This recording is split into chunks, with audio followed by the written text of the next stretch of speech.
Pun saged dimulai nggih. Assalamualaikum warahmatullahi wabarakatuh. Bapak Ibu, alhamdulillah kita semua diparingi kesehatan, saged berkumpul mriki dalam acara diseminasi aksi nyata modul 1 dan 4 penerapan budaya positif. Jadi sebelum acara dimulai, marilah kita berdoa, tapi berdoanya dengan es breaking yang akan dipandu oleh Bu Ririn. Monggo Bu Ririn. 1 menit saja ya Pak Panji.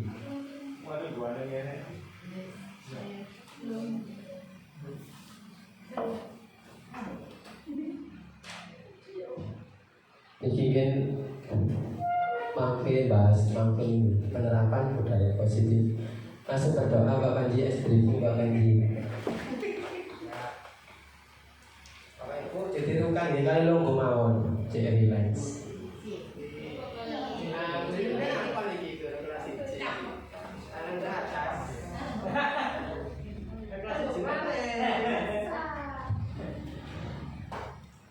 Oke Pak Panji, ya.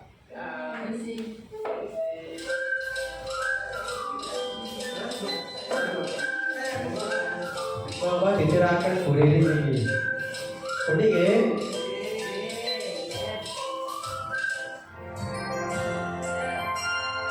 Tangan ke atas menggapai bintang, tangan ke samping burung yang terbang, tangan ke depan ikan berenang, duduknya hadir siap berdoa.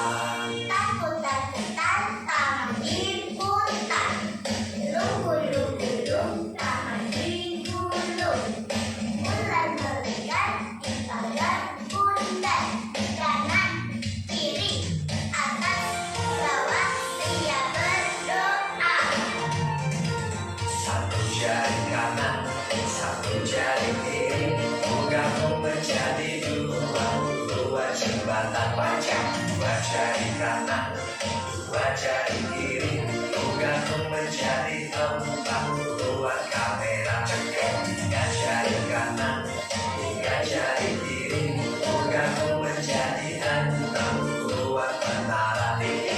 4 jari kanan, 4 jari kiri, gantung menjadi 8, buat bertiga lecet. 5 jari kanan, 5 jari kiri, gantung menjadi 10, siap berdoa. Terima kasih Bu Ririn. Bapak marilah kita berdoa dengan bacaan surat Al-Fatihah. Semoga lancar. Al-Adniyah Al-Fatihah.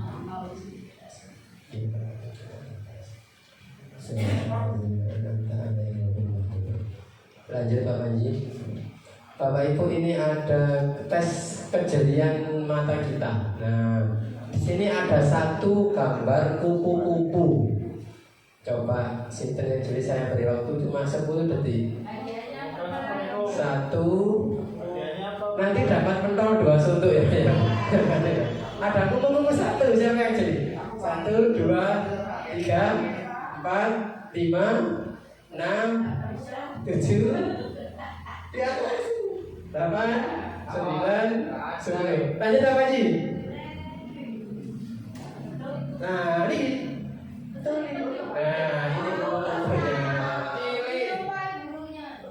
Nah ini lanjut apa Ji? Ada lagi tes kejernihan mata. Ini ada hewan. Ada berapakah hewan pada gambar di bawah ini? 4. Saya beri waktu 10. Ada yang 4, ada yang 5. 1, 2, 3, 4, 5 apa? 7, ada yang 5, ada yang 9, 10. Oke Pak Panji, kita tes. Ada berapa Pak Panji? Ya. Nah ada 5. 1, 2, 3 yang kecil itu.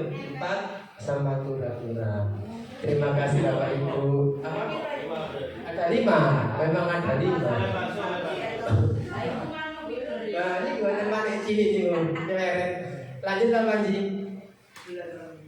Bapak Ibu, ini kita buka zaman dahulu. Saya tayangkan video pendidikan zaman dahulu. Zaman dahulu itu pendidikan hanya untuk kalangan-kalangan eksekutif saja. Kita diakali oleh orang-orang dahulu. Pendidikan hanya untuk baca menulis. Langsung Pak.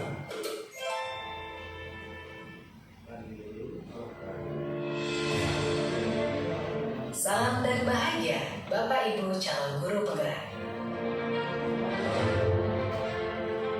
Video ini akan menggambarkan tentang pendidikan zaman kolonial, sekaligus menjadi pengantar bagi Anda untuk berefleksi kembali perjalanan pendidikan Indonesia dari zaman kolonial hingga saat ini.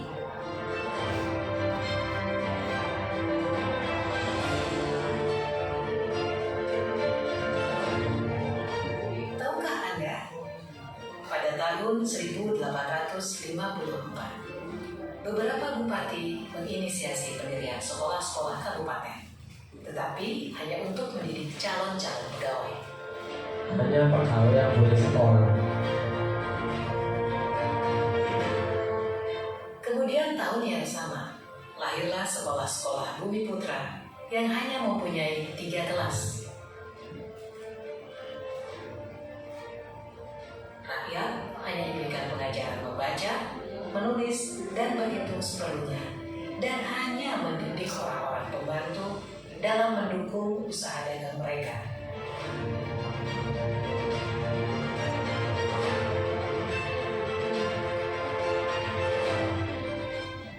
Pemerintah Hindia Belanda memberikan kelonggaran kepada para calon mudir dokter Jawa untuk mendapatkan pendidikan dan pengajaran. Namun, tahukah Anda mengapa?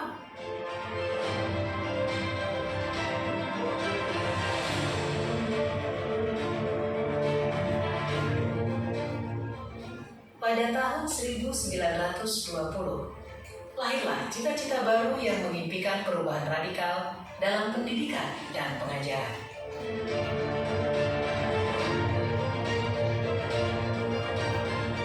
Dan pada tahun 1922, lahirlah Taman Siswa di Yogyakarta sebagai sebuah gerbang emas kemerdekaan dan kebebasan kebudayaan bangsa.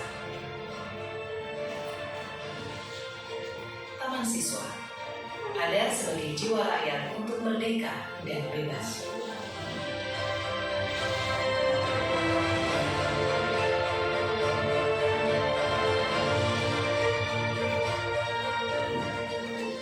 Lalu, apakah kita sudah merdeka?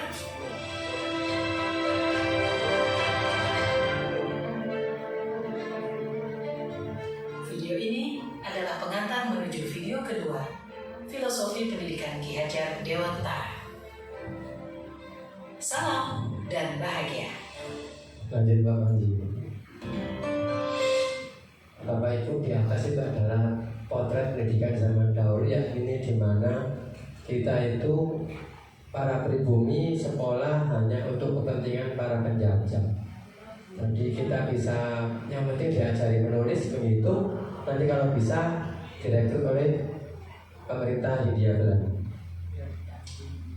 Yang berikutnya konsep pemikiran Ki Hajar Dewantara. Menurut Ki Hajar Dewantara, mendidik dan mengajar adalah proses memanusiakan manusia, sehingga harus memerdekakan manusia dari segala aspek kehidupan, baik secara fisik, mental, jasmani, dan rohani. Di sini digarisbawahi yaitu proses memanusiakan manusia.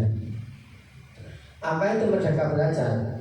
Merdeka belajar memfokuskan pada kebebasan untuk belajar dengan mandiri dan kreatif. Guru juga diharapkan menjadi penggerak untuk mengambil tindakan yang muaranya memberikan hal yang terbaik untuk peserta didik. Serta guru dihadapkan mengutamakan murid di atas kepentingan kadernya. Jadi kita itu memerdekakan murid, semuanya kita fokuskan pada peserta didik. Lanjut Pak. KHD juga menjelaskan bahwa tujuan pendidikan yaitu menuntun segala kodrat yang ada pada anak-anak agar mereka dapat mencapai keselamatan dan kebahagiaan yang setinggi-tingginya baik sebagai manusia maupun sebagai anggota masyarakat. Dalam menuntun laku dan pertumbuhan kodrat KHD mengibaratkan kita sebagai petani, ya Bapak Ibu. Jadi kita itu seperti petani atau tukang kebun. Anak-anak itu seperti biji tumbuhan. Jadi apabila biji itu kita tanam dengan yang baik, kita rawat dengan baik, maka hasilnya akan baik. Meskipun bibit itu biasa, tapi petaninya merawatnya dengan baik, maka hasilnya juga baik. Meskipun bibitnya unggul, tapi kalau petaninya merawatnya dengan malas-malasan, tidak diberi pupuk, tidak disiram, tetap saja hasilnya biasa. Jadi seperti itu perumpamaan KHD. Anak-anak juga seperti itu. Ada yang bibit dari awal memang bibit unggul, maksudnya ada yang cerdas, ada yang biasa, tergantung kita. Nanti hasilnya prosesnya juga seperti petani tersebut. Lanjut Pak Panji. Dari di atas kita bisa mempunyai refleksi pemikiran Bapak Ki Hajar Dewantara, yaitu kita harus mempunyai 3 pokok. Yang pertama, ing ngarsa sung tulodo. Di depan kita memberikan teladan, memberikan contoh yang baik pada anak didik kita. Yang kedua, di tengah membangun, ing madya mangun karso. Dan yang terakhir, tuturi handayani. Terus berkarya, di belakang kita memberikan support, memberikan penguatan kepada peserta didik kita. Lanjut Pak. Di sini saya akan menerangkan tentang konsep inti budaya positif. Tadi adalah refleksi pemikiran Bapak KHD. Selanjutnya adalah konsep inti budaya positif. Yang pertama, perubahan paradigma baru. Jadi ada perubahan baru.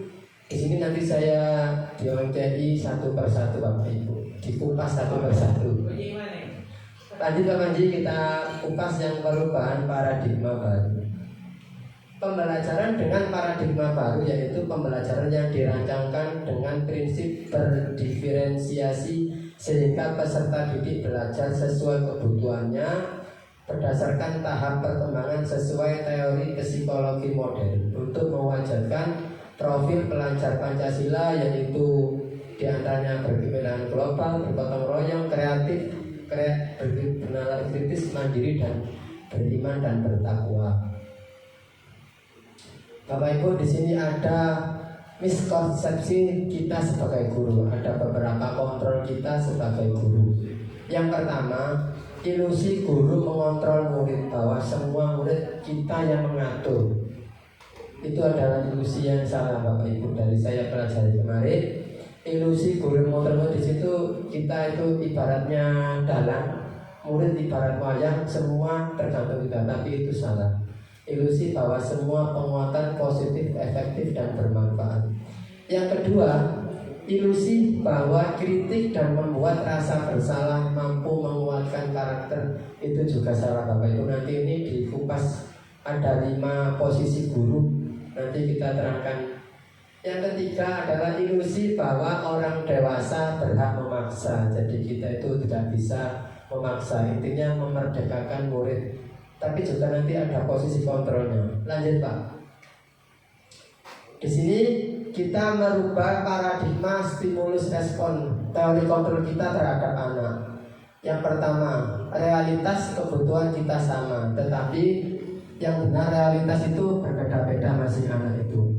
Semua orang melihat hal yang sama, apa jari aku, tetapi itu semua salah. Setiap orang memiliki gambaran yang berbeda. Yang ketiga, kita mencoba mengubah orang agar berpandangan sama dengan kita. Tidak bisa ya Ibu. Jadi kita harus berusaha memahami pandangan yang sama tentang orang lain. Yang kedua, yang keempat, perilaku buruk dilihat sebagai suatu kesalahan. Nah ini, tidak mesti perilaku anak itu adalah sebuah kesalahan. Semua perilaku memiliki tujuan. Misal ada anak yang setiap pagi itu meminta bekal teman-temannya. Kalau kita langsung menghukum dia, mungkin itu salah Bapak Ibu. Jadi mengapa salah? Mungkin anak itu di rumah tidak ada yang memberi sangu, mungkin belum sarapan. Seperti itu. Jadi anaknya itu ingin berkuasa, ingin kebutuhan anaknya itu ingin terpenuhi, yaitu kebutuhan makan. Orang lain bisa mengontrol saya. Yang benar hanya Anda yang bisa mengontrol diri Anda sendiri. Jadi bukan orang lain, tapi dari diri pribadi kita. Terus pemahaman yang pertama, saya bisa mengontrol orang lain. Tidak bisa. Anda tidak bisa mengontrol orang lain. Pemaksaan ada pada saat bujukan gagal. Jadi setelah kita membujuk anak tapi kita paksa, tidak bisa. Yaitu kita harus berkolaborasi untuk menciptakan pilihan-pilihan baru. Model berpikir menang atau kalah. Yang benar model berpikir menang dan menang. Lanjut Pak Haji.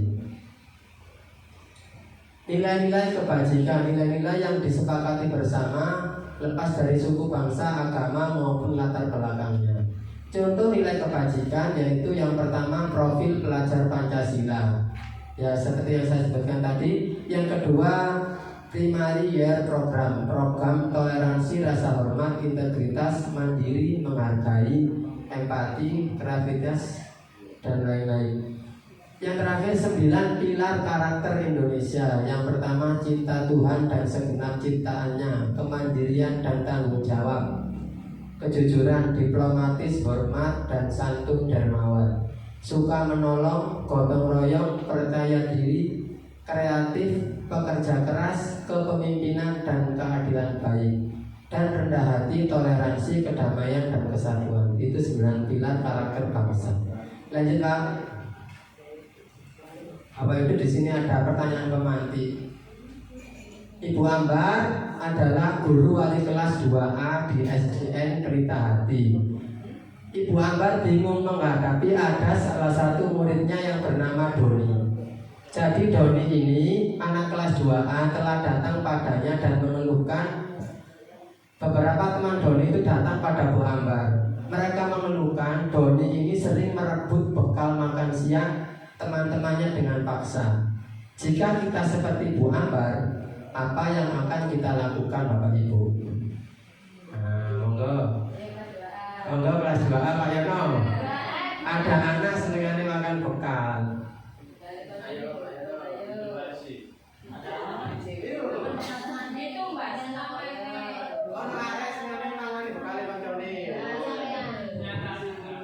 Kita tanya anak itu kenapa melakukan itu.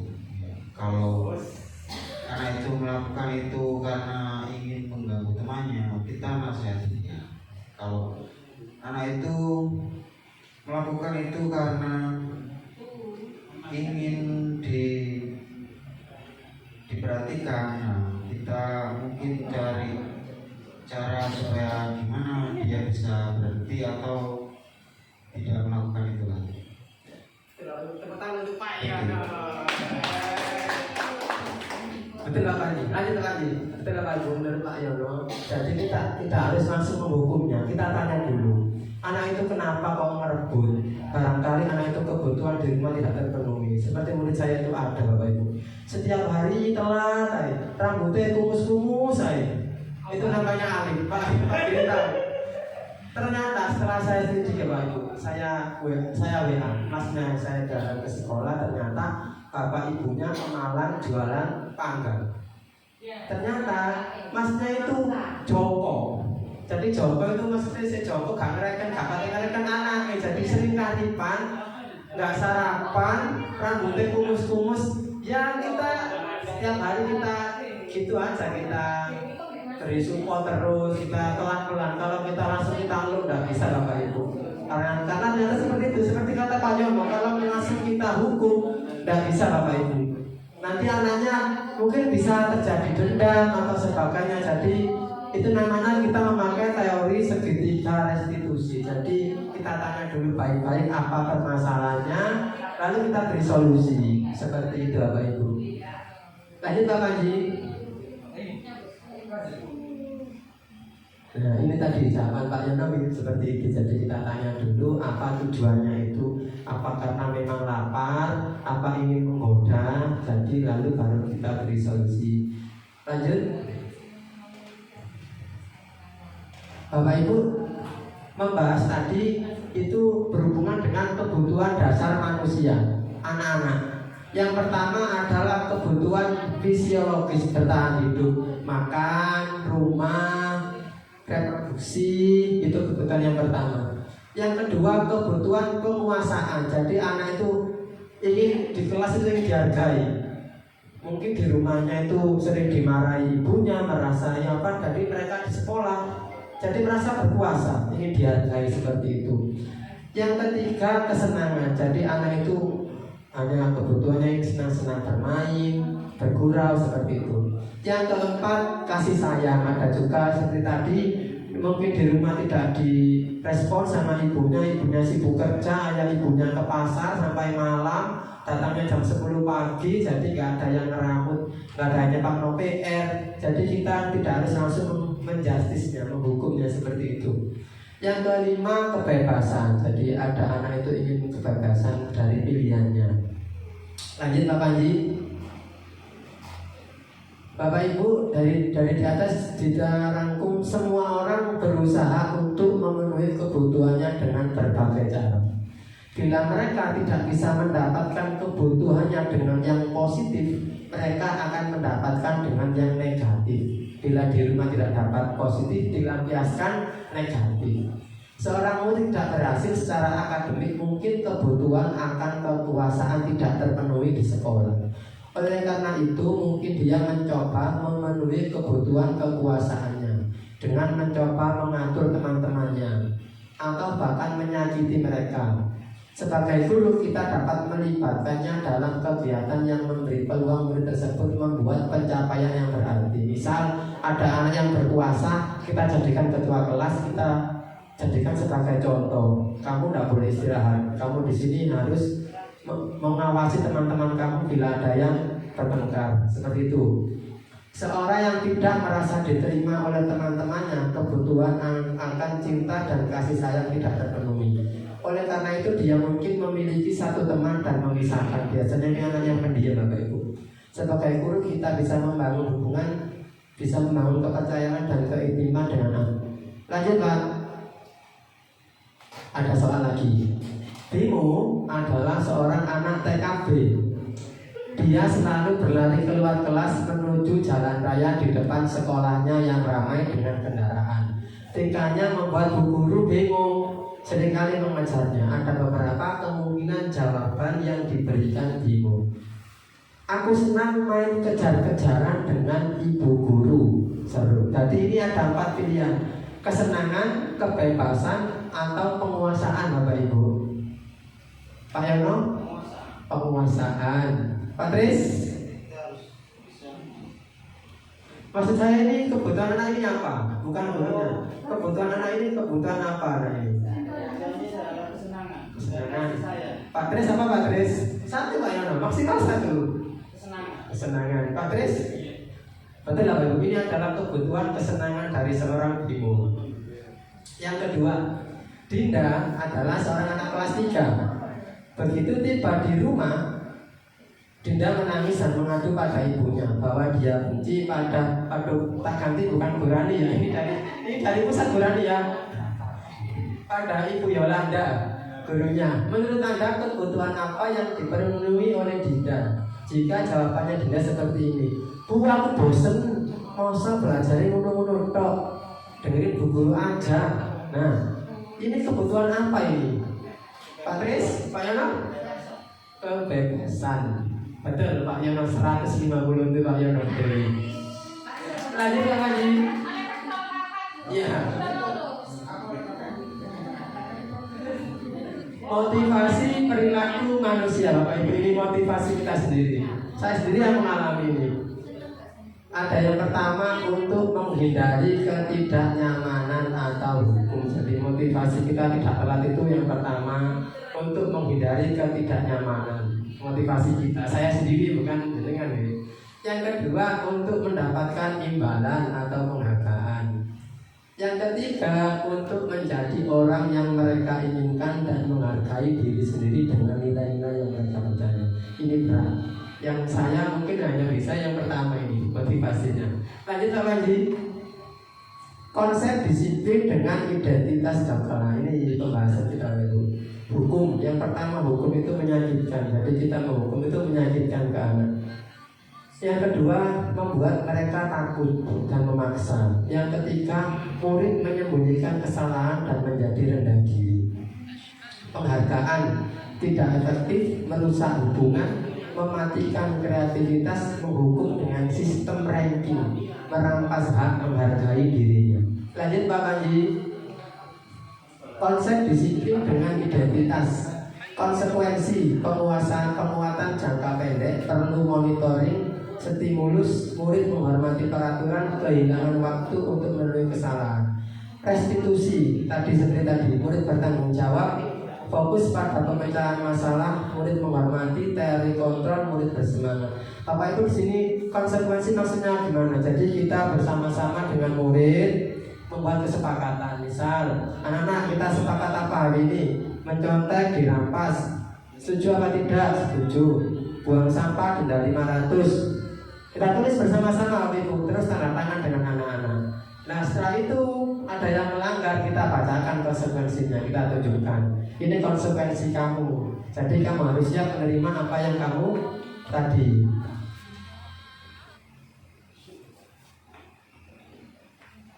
Lanjut Pak Panji.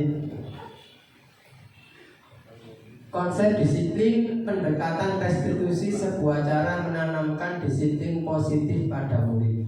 Pengertian restitusi, yang pertama, proses menciptakan kondisi bagi murid untuk memperbaiki kesalahan mereka, sehingga mereka bisa kembali pada kelompok mereka dengan karakter yang lebih kuat. Yang kedua, ciri-ciri restitusi bukan untuk menebus kesalahan, namun belajar dari kesalahan. Memperbaiki hubungan, tawaran bukan paksaan. Saya garis bawahi lagi ya, tawaran bukan paksaan.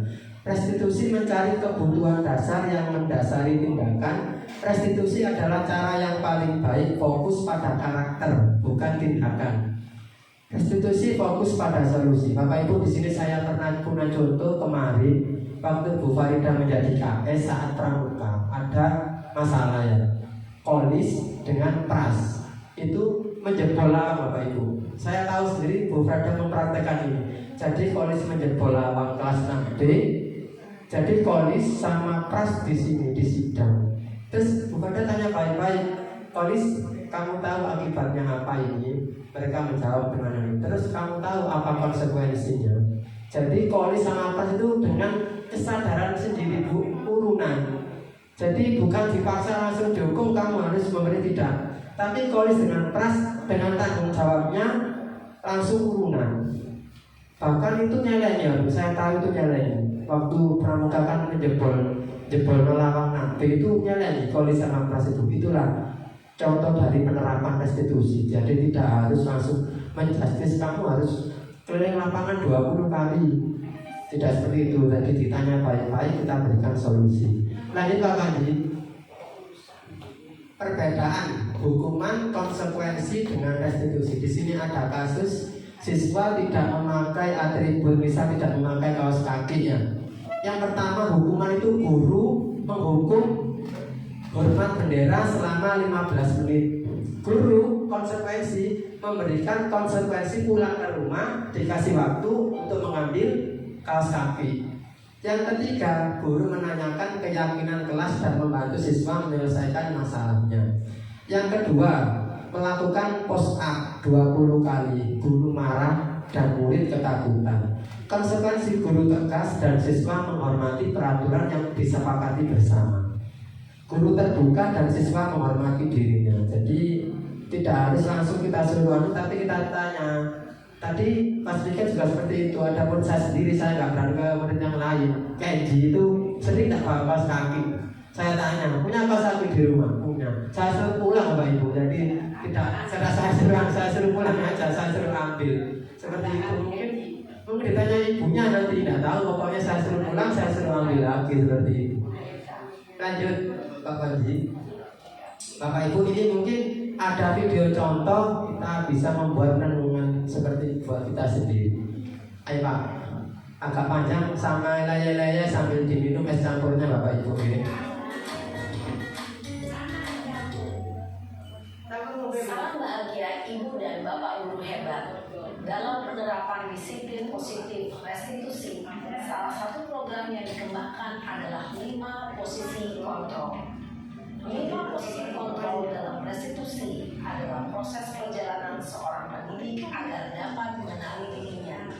Pada video kali ini, kita akan membahas tentang 5 posisi kontrol yang dikembangkan oleh Diane Gosser dan contoh penerapannya.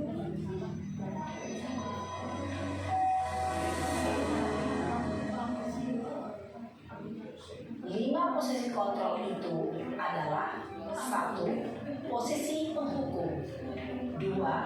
Posisi pembuat merasa bersalah, 3. Posisi teman, 4. Posisi pemantau atau monitor, dan 5. Posisi manajer. Untuk lebih memahami kelima posisi tersebut, mari kita saksikan kasus Naren yang terlambat hadir 20 menit di sekolah dan melihat bagaimana kelima posisi kontrol dalam menghadapi masalah tersebut.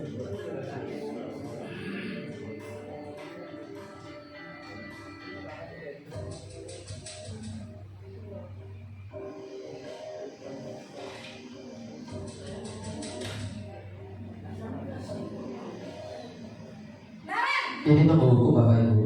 Yang pertama penghukum. Selamat pagi Bu. Selalu terlambat.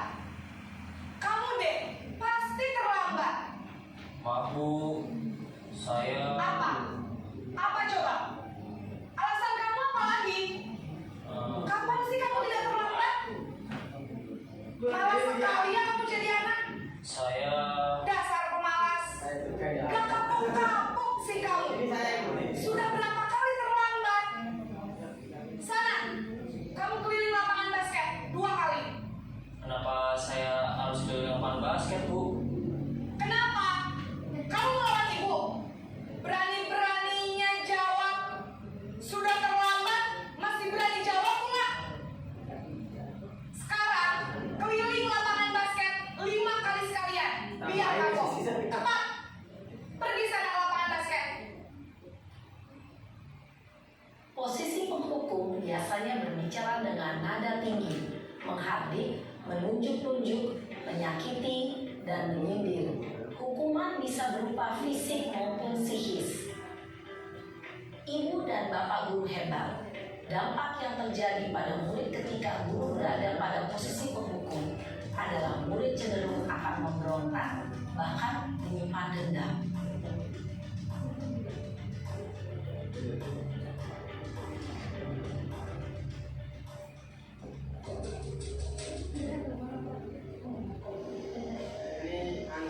Kalau merasa bersalah. Naren!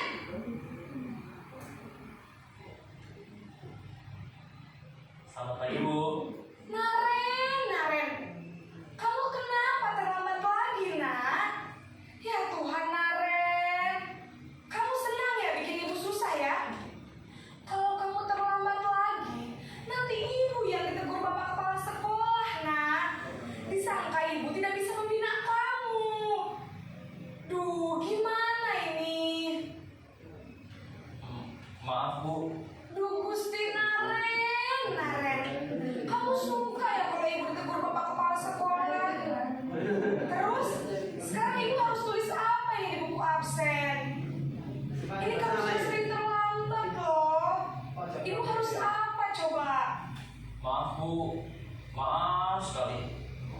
Ya sudah, lain kali jangan bikin ibu susah lagi ya nak ya. Ibu tidak akan kuat lagi kalau kamu begini terus. Bisa jantungan kalau ibu ditegur bapak kepala sekolah. Sana cepat ke kelas. Maaf ya Bu, maaf sekali.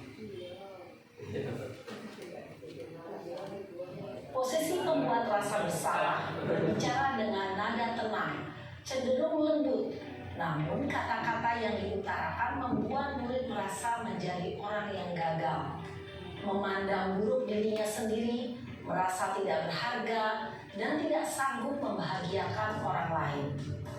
Ketika guru mengambil posisi pembuat rasa bersalah, murid akan menganggap dirinya yang bersalah dan ia akan menyimpan emosi negatif tersebut dalam Dalam video ini sedang bosan nih, dan juga terlalu bosan. Dalam video juga bosan.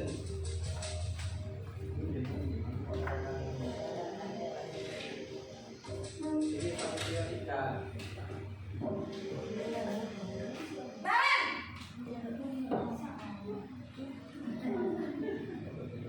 Terlambat. Selamat pagi Bu. Wah, sudah jam berapa ini, Nak? Ulang kayak bangkanya diri. Iya Bu, habis ibu saya lupa membangunkan saya Bu.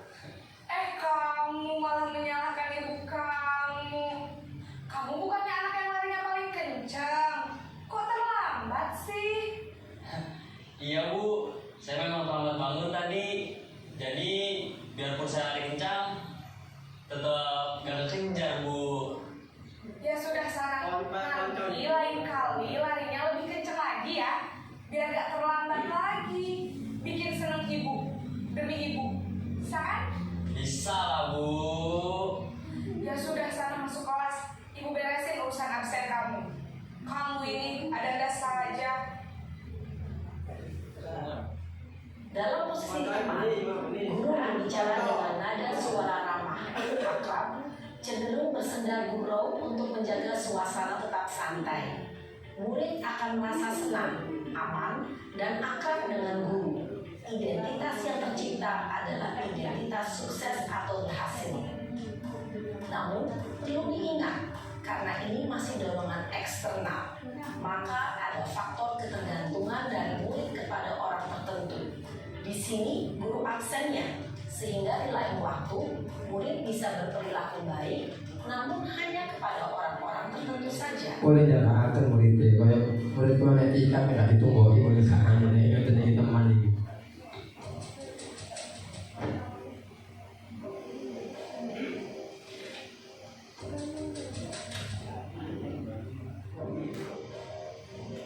Naren!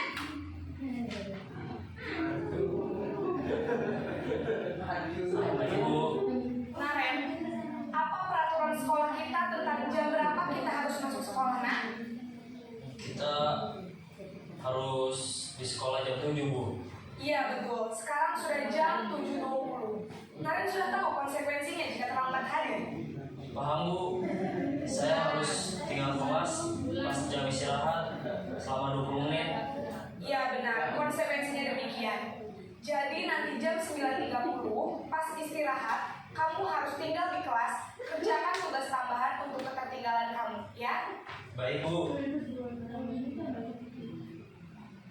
Posisi pemantau mengandalkan penghitungan atau data untuk mengontrol murid. Guru mengarahkan murid berdasarkan peraturan dan konsekuensi.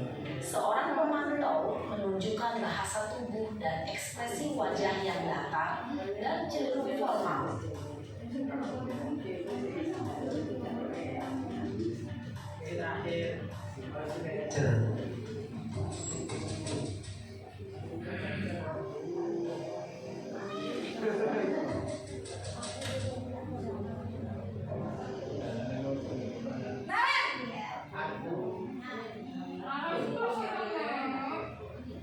Selamat pagi Bu. Selamat pagi Naren. Maaf Bu, saya terlambat. Iya, sekolah masuknya jam 7, sekarang sudah jam 7.20. Jadi sekarang bagaimana ini Naren? Maaf Bu, saya lupa skala alarm saya semalam. Baiklah, menurut kamu, keyakinan sekolah yang mana yang perlu kamu tingkatkan? Menghargai diri sendiri dan orang lain mungkin ya Bu. Setuju. Jadi, apakah Naren meyakini prinsip saling menghormati tersebut? Iya Bu, saya meyakininya. Apakah Naren bersedia memperbaiki masalah keterlambatan ini? Bersedia Bu. Bagaimana kamu akan perbaiki masalah keterlambatan ini? Saya akan coba untuk tidak lupa menyetel alarm saya Bu. Baik, kalau Naren lupa menyetel alarm di rumah, ada orang yang kira-kira bisa bantu mengingatkan tidak? Ada Bu, kakak saya, Kak Emma. Ada lagi selain Kak Emma? Selain Kak Emma, ada ibu saya. Baik, jadi yang mengingatkan Naren adalah Kak Emma dan ibu kamu ya?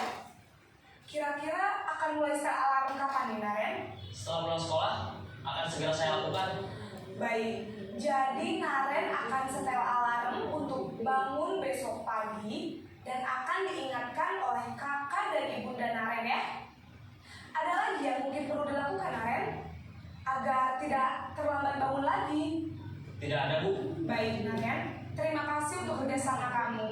Sekarang kamu perlu kembali ke kelas untuk belajar. Baik, Bu. Terima kasih. Posisi manajer adalah posisi kontrol yang disarankan untuk membimbing murid memiliki sikap disiplin yang positif, yaitu murid yang mandiri, bertanggung jawab, dan dapat memecahkan masalah. Tujuan dari posisi ini adalah agar murid dapat merefleksi atas tindakannya. Guru akan dengan tulus memberikan pertanyaan-pertanyaan bermakna, sehingga membuat murid dapat belajar dari kesalahannya dan mencari sebuah solusi untuk menyelesaikannya. Ibu dan bapak guru hebat Lanjut, Pak Panji. mengamati adegan. Bapak Ibu, tadi ada 5 contoh Naren ya. Yang pertama itu penghukum. Jadi penghukum itu nada suaranya kenceng ya. Saya sendiri kadang-kadang semuanya saya lakukan 1, 2, 3, 4, 5 nggak bisa ya. 1, 2, 3 saya. Nada suara guru tinggi mungkin muridnya akan dendam atau takut, besoknya sekolah takut. Itu efeknya. Jadi ada beberapa efek. Yang kedua itu muridnya itu agresif ya. Jadi mungkin takut tapi di rumah bisa jadi agresif. Itu efeknya. Yang ketiga itu bisa mungkin menyalahkan orang lain. Yang kedua membuat rasa bersalah itu kadang kita memelas ya positif benigre meskipun sorong-sorong biayai pemilih. Nah itu membuat rasa bersalah, merasa gagal dan tidak sanggup membahagiakan orang lain. Yang ketiga teman, jadi seperti teman bercanda seperti saya sama Fajar itu ya, terlanjur teman itu sama Fajar seperti itu. Tapi itu nanti ada efeknya juga. Saya lakukan menurut saya itu kalau tidak ditunggui, mereka tambah nggak keren gitu. Jadi efeknya seperti itu kalau teman. Yang pemantau itu jadi kita pantau apa yang ada kita tulis terus kita buktikan, itu yang pemantau. Yang ketiga itu manajer, jadi seperti manajer di pabrik-pabrik itu jadi pemimpin. Kita cari solusi bersama-sama atas masalah. Lanjut Pak. Contoh penerapan 5 posisi: tidak memakai baju olahraga, penghukum, patuhi aturan. Yang pemantau kamu sudah melanggar, apa peraturannya, apa konsekuensinya bila melanggar, seperti itu. Kalau teman, ayolah yang tertib, buat saya bangga, kamu ini nggak salah kok, seperti itu teman. Pembuat merasa bersalah, berapa kali Pak Guru harus memberitahu kamu, nanti saya dimarahi kepala sekolah kalau kamu seperti ini. Itu ada kepala sekolah itu. Kalau manajer, apa kamu tahu kesalahanmu? Kira-kira kamu dapat memperbaikinya tidak? Seperti itu. Lanjut Pak. Bapak Ibu, ini ada film, mohon disiapkan tisunya, nanti juga ada refleksinya ya. Ini ada film hubungannya dengan ini. Nah mungkin ada yang tahu lihat. Monggo Bapak Haji sampai disiapkan tisunya juga ya. Hari ketiga kemarin saya tak masuk sekolah.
dikasih surat orang tuanya.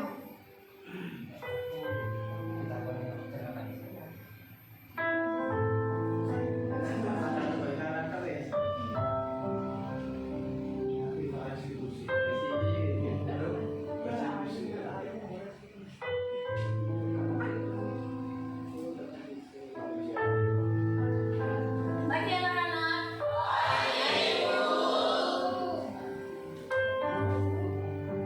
Masuk kok Kayla. Dan terlambat kok lagi. Kayla ke depan kok. Kenapa Bu? Berdiri kok di sini. Hari ini saya kan datang lambat kok datang langsung ke buku. Kok tidak masuk kok kemana? Sekarang jelaskan kok pada kita semua di sini kenapa kok selalu terlambat dan malam kemarin kok tidak masuk. Kayla, jelaskan kok. Bicara kok. Kayla.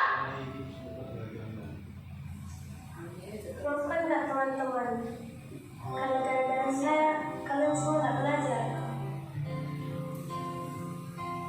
Hari pertama saya terbangunkan karena mamaku mau ke dalam.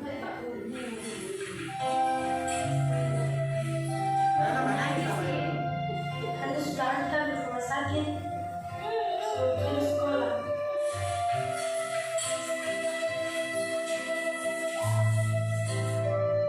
Hari kedua saya terlambat ke sekolah karena harus ke rumah sakit setelah dimakan dengan mamaku bersih ke sekolah.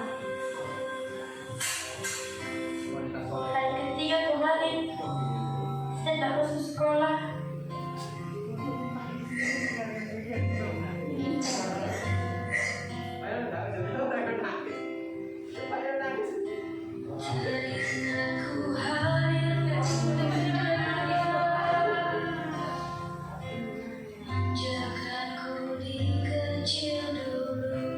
Jangan pikir dulu.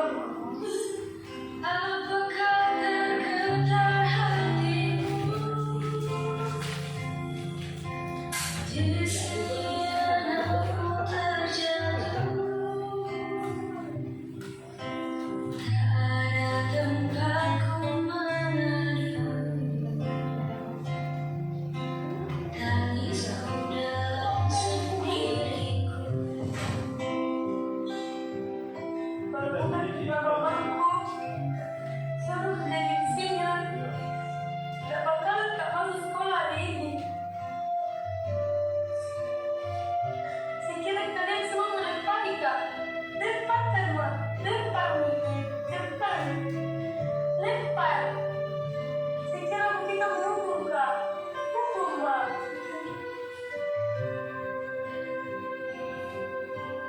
Apakah tergetar hatimu? Sudah Pak Haji, sudah nangis-nangis saja Pak Haji.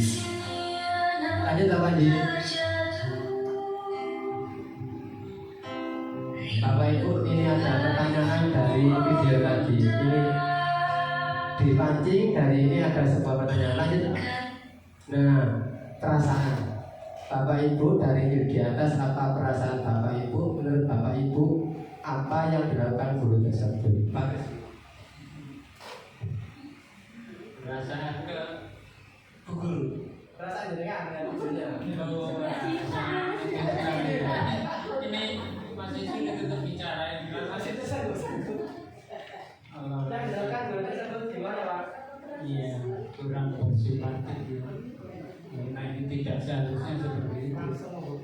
Iya, tidak seharusnya kita sebagai guru seperti itu. Itu paling tidak ya. Iya, kemudian apa sebabnya? Ya semoga saja kita nggak sampai seperti itu. Terima kasih Pak. Lanjut Pak Haji.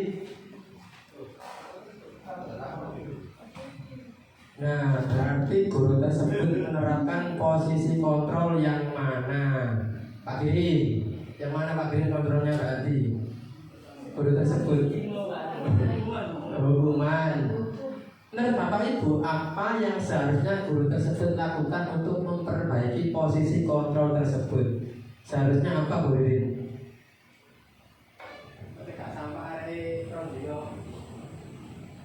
Seharusnya buku tersebut menggali informasi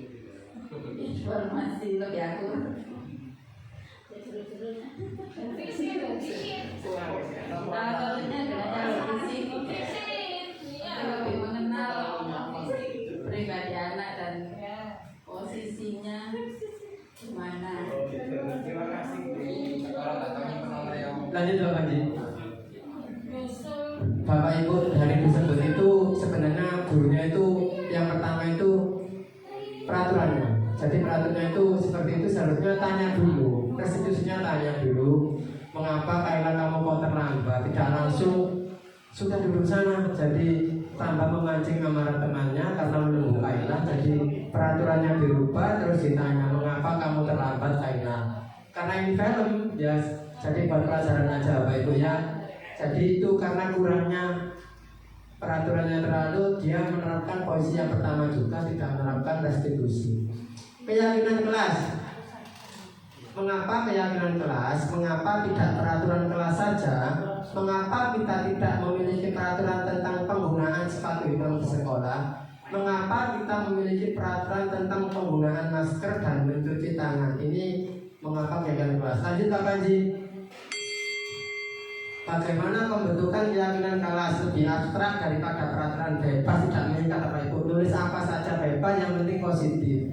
Yang kedua berupa pernyataan universal bebas, seperti kemarin tidak pakai denda 5.000 ada seperti itu menurut saya Bu. Dibuat dalam bentuk positif, semua warga kelas hendaknya ikut berkontribusi. Jadi mereka semua mencatat, ditempel, ditandatangani. Bersedia meninjau kembali keyakinan kelas dari waktu ke waktu sedikit saja biar mudah diingat. Lanjut Bapak Ibu. Ini Bapak Ibu, mohon kalau melihat sama dipejamkan matanya ya, biar gak silap. Pak Panji, tidak Panji tergauh, tidak silap nggak suara Pak Panji.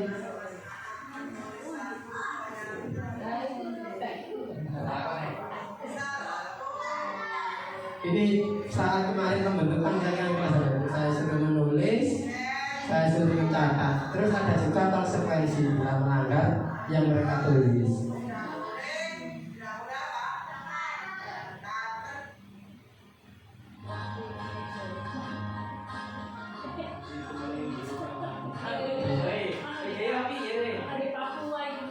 Papua. Lalu ya.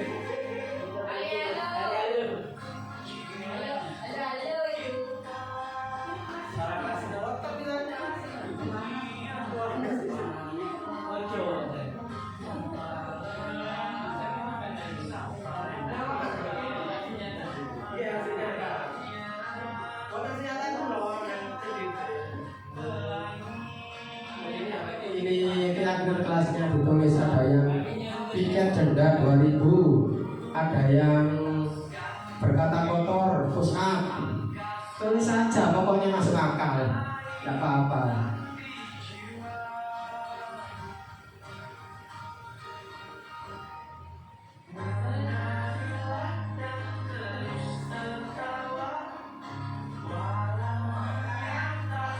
Ini yang konsekuensi. Jadi setelah menulis keyakinan mereka, kita beri konsekuensi bila melanggar.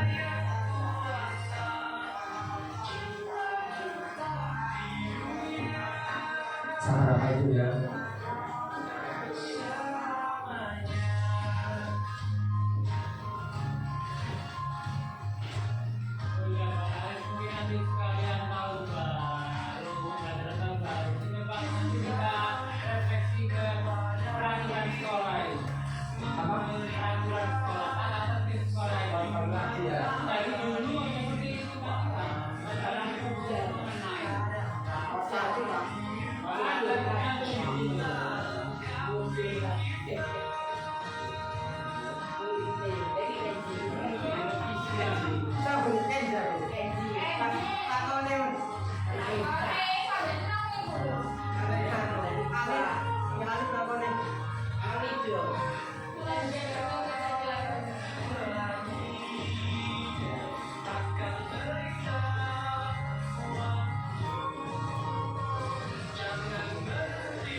Apa ini kira sedikit. Segitiga restitusi. Kamu tentu punya alasan mengapa melakukan hal itu. Adakah cara yang lebih efektif untuk mendapatkan apa yang kamu butuhkan? Setiap orang pasti pernah melakukan kesalahan. Ini kata-kata untuk memantik siswa. Kamu bukan satu-satunya yang pernah melakukan ini. Kamu ingin menjadi orang yang seperti apa? Nilai-nilai apa yang telah kamu sepakati? Lanjut Pak. Bagian dasar dari segitiga restitusi bertujuan untuk mengubah identitas anak dari orang yang gagal karena kesalahan menjadi yang sukses. Anak yang melanggar peraturan karena mencari perhatian adalah anak yang sedang mengalami kegagalan. Dia mencoba memenuhi kebutuhan dasarnya, namun ada benturan. Kalau kita mengkritik dia, maka akan membuatnya posisi gagal. Kalau ingin menjadi efektif, maka harus meyakinkan si anak, mensupport si anak dengan cara mengatakan kalimat di bawah ini. Berbuat salah itu tidak apa-apa. Tidak ada manusia yang sempurna. Saya juga pernah seperti kamu. Kita bisa menyelesaikan masalah ini. Bapak Ibu tidak tertarik mencari siapa yang salah, tapi mencari solusi dari masalah yang kamu buat. Kamu berhak merasa begitu. Apakah kamu menjadi teman yang baik buat dirimu sendiri? Lanjut Pak Panji. Kalau kita mengatakan kalimat di atas akan sangat sulit, bahkan hampir tidak mungkin untuk membangkang. Para guru bertugas mengawasi anak-anak saat mereka bermain di halaman sekolah. Menyatakan bahwa bila mereka mengatakan kalimat tersebut mungkin hanya butuh 30 detik bisa mengubah situasi menjadi kooperatif. Ketika seseorang merasa sedih, mereka tidak mengakses bagian otak yang rasional. Saat itulah kita harus menstabilkan identitas anak. Sebelum hal tersebut memperburuk keadaan, kita sebaiknya membantu anak untuk tenang dan kembali ke suasana hati di mana proses belajar dan penyelesaian masalah bisa dilakukan. Tentu akan sulit melakukan restitusi bila anak yang berbuat salah terus berfokus pada kesalahan. Ada 3 alasan. Yang pertama, rasa bersalah menguras energi. Rasa bersalah membutuhkan energi yang sama untuk mencari penyelesaian masalah. Kedua, kita merasa bersalah, kita mengalami identitas kegagalan. Dalam kondisi ini orang-orang akan menyalahkan orang lain untuk mempertahankan diri. Jadi oleh alasan. Kalau kita sudutkan, mereka akan mencari alasan mengkambing hitamkan anak yang lemah. Seperti itu. Jadi kalau ada kasus, misal kita nggak tahu, mungkin mereka akan mencari kambing hitam, anak yang lemah dibuat kambing hitam. Kita hanya bisa mengontrol apa yang terjadi di masa kini dan masa datang. Lanjut Pak Panji, kira sedikit. Tidak apa dia jangan kesempatan. Ini contoh penerimaan segitiga restitusi. Ada murid saya ini tidak iket. Nah ini restitusi.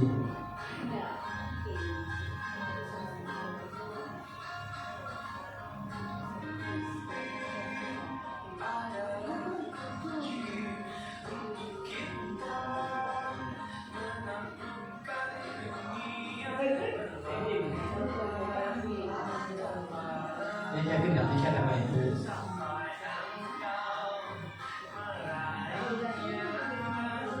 Apa? Dari guys.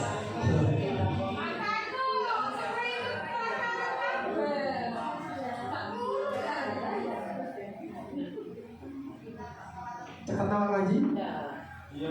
Iya, cepat aja wis. Ayo set. Nah ini Kenzi ya Ibu. Nah ini Kenzi ini itu telat. Sudah ini cukup Pak Panji. Cukup Pak Panji ya. Refleksi. Nah ini refleksi terakhir penutupan sebelum doa. Perasaan saya setelah mengikuti kegiatan hari ini, apa yang saya dapatkan ini diwakili oleh peserta Bapak Ibu. Siapa ya? Ada lagi? Ya. Bener lah, bener lah Mas. Oh tasnya, enak aja, enak.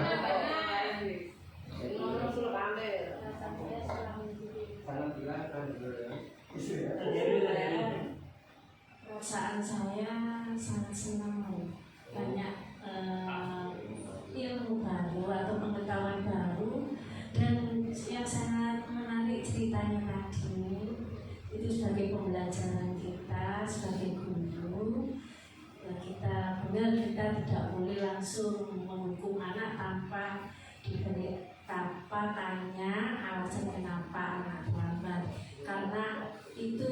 anak-anak terlambat itu kan bukan sengaja ya, ada sesuatu. Apa yang saya dapatkan pada kuliah itu ya banyak sekali, dan juga dari bapak gurunya sangat sip, keren sekali ya dalam menjelaskan. Jadi suasananya tidak tegang. Sip, terima kasih. Terima kasih menurut tepuk tangan. Lanjut Bapak Ibu. Bapak Ibu yang terakhir doa. Monggo Pak Birin doa.